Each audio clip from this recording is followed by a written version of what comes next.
एक राज्य में एक राजा रहता था जो बहुत घमंडी था। उसके घमंड के चलते आसपास के राज्य के राजाओं से उसके संबंध अच्छे नहीं थे। उसके घमंड की वजह से सारे राज्य के लोग उसकी बुराई करते थे। एक बार उस गांव से एक साधु महात्मा गुजर रहे थे। उन्होंने भी राजा के बारे में सुना और राजा को सबक सिखाने की सोची। साधु महात्मा तेजी से राजमहल की ओर गए और बिना प्रहरियों के पूछे सीधे अंदर चले गए। राजा ने देखा तो वो गुस्से से भर गया। राजा बोला, ये क्या उद्दंडता है? महात्मा जी, आप बिना किसी आज्ञा के अंदर कैसे आ गए? साधु ने विनम्रता से उत्तर दिया, मैं आज रात इस सराय में रुकना चाहता हूँ। राजा को ये बात बहुत बुरी लगी और बोला, महात्मा जी, ये मेरा राजमहल है, कोई सराय नहीं, कहीं और जाइए।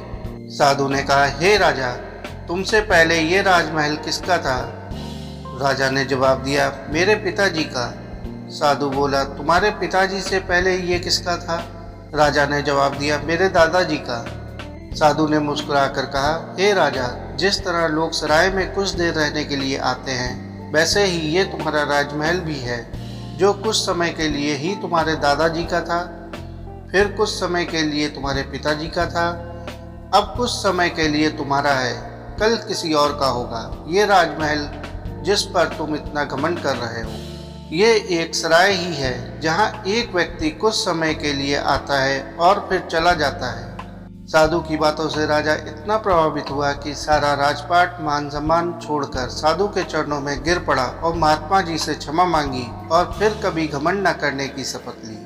दोस्तों, अगर आपको ये कहानी अच्छी लगी हो तो चैनल को लाइक करिए, सब्सक्राइब करिए। धन्यवाद।